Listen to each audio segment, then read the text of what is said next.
Most travelers come to Turkey for Istanbul and Cappadocia, but beyond the mosques and balloon rides, there are ancient cities carved into rock, coastlines as clear as the Mediterranean dream, mountain regions where winter lasts half the year, and cultures that feel closer to Central Asia than Europe. And most visitors never go that far.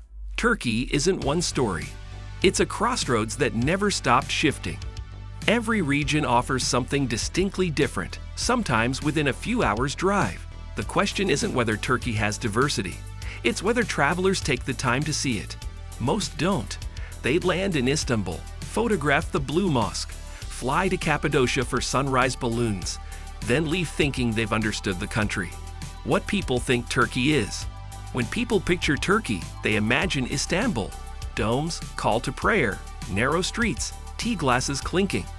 And that version is real. But Turkey stretches from Europe into Asia. And once you move beyond the Bosphorus, everything changes. Landscape, architecture, even the rhythm of daily life. Istanbul sits at the edge of two continents, split by water but connected by bridges, ferries, and centuries of trade. It's the image that dominates travel brochures and social media feeds. The skyline at sunset, the spice-filled markets, the ornate interiors of centuries-old mosques. All of it genuine, all of it worth seeing. But it represents only a fraction of what Turkey contains. Travelers who stay only in Istanbul miss the scope. They see one version of Turkey and assume it's the whole picture. But the whole picture requires movement. It requires curiosity about what lies beyond the well-lit monuments and into the roads less photographed. Istanbul, more than a postcard. Istanbul isn't just monuments, it's neighborhoods. In the early morning, ferries cross the Bosphorus before tourists wake. Men play backgammon outside small cafes. Street cats claim stairways. This city has stood for empires, Roman, Byzantine, Ottoman. But daily life feels surprisingly grounded. It's not just historic, it's lived in. There's a rhythm to Istanbul that exists outside the tourist trail. It happens in the residential districts where locals buy produce from corner vendors and argue over football matches in cramped tea houses. It happens on ferries where commuters sit quietly, watching the water pass, unbothered by the skyline they see every day. It happens in alleyways where laundry hangs between balconies and children play in squares that haven't changed much in decades. Istanbul has absorbed wave after wave of influence: Greek, Roman, Byzantine, Ottoman, and modern Turkish. Each left marks. Each shaped the architecture, the food, the social customs. But what makes the city remarkable isn't just its past.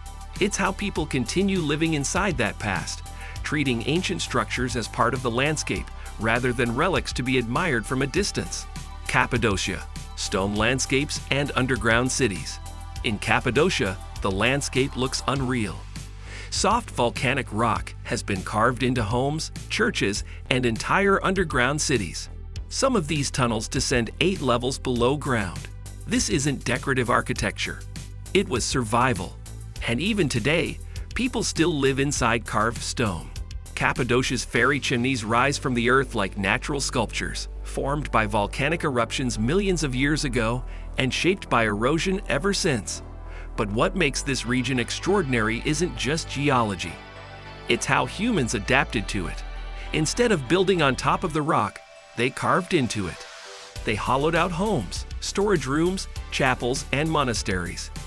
They created entire underground cities capable of sheltering thousands of people during invasions. The turquoise coast.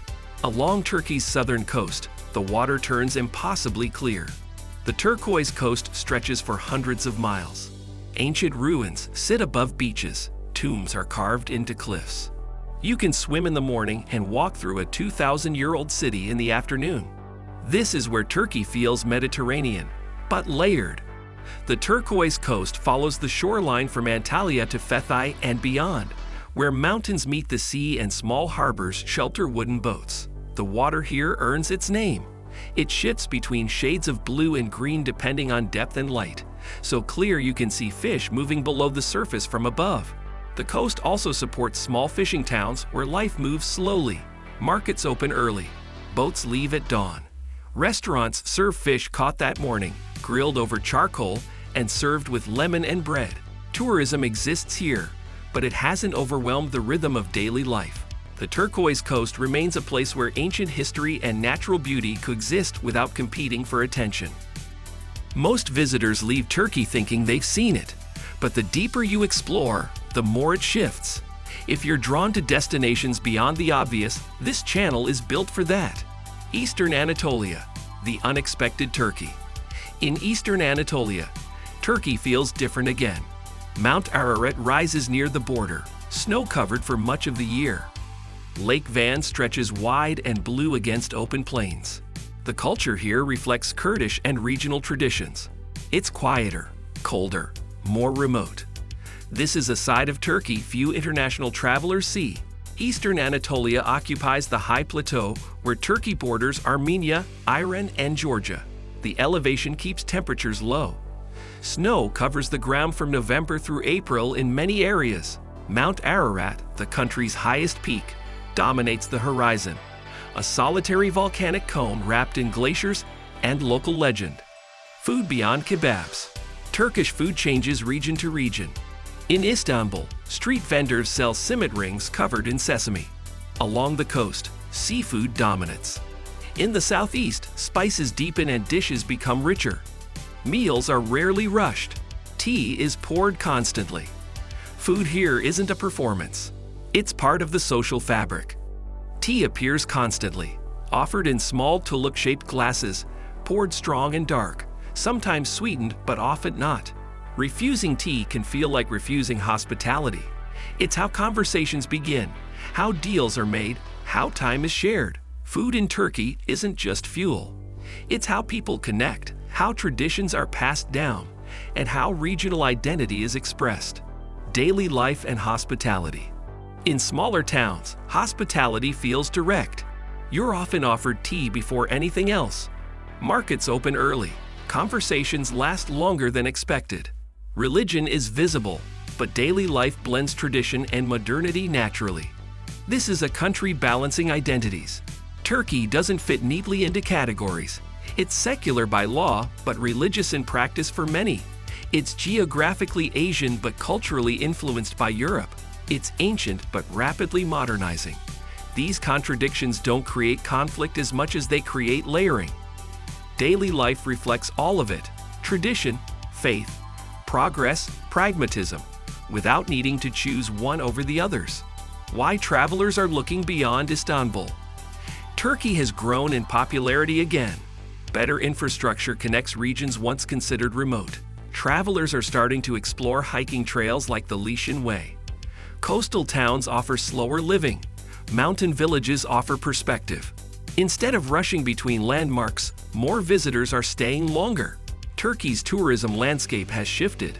Improved roads, expanded airports, and better accommodations make previously difficult to reach areas accessible. The Lycian Way now attracts serious hikers from around the world. Van and Eastern Anatolia see more adventurous travelers. Coastal towns once known only to locals are appearing in travel guides. The result is a slow expansion of Turkey's tourism footprint. Visitors still start in Istanbul and Cappadocia, but they're adding extra weeks to explore the coast, hike the mountains, or visit lesser-known cities. They're discovering that Turkey rewards time. The longer you stay, the more layers reveal themselves. Who this side of Turkey is for. This side of Turkey is for travelers who want contrast. For people willing to move between continents in one trip. For those who prefer depth over a checklist. If you want Europe and Asia in the same journey, this is where it happens. Turkey suits travelers who appreciate complexity, who want cities and coastlines and mountains in the same itinerary, who don't mind when plans shift or when language barriers require patience, who value the experience of navigating a place more than the comfort of having everything pre-arranged. Turkey isn't just Istanbul or Cappadocia. It's coastlines, mountains, underground cities, and cultures layered over centuries. And once you move beyond the obvious stops, you realize how much more there is. Subscribe for more journeys beyond the tourist version. What part of Turkey would you explore first?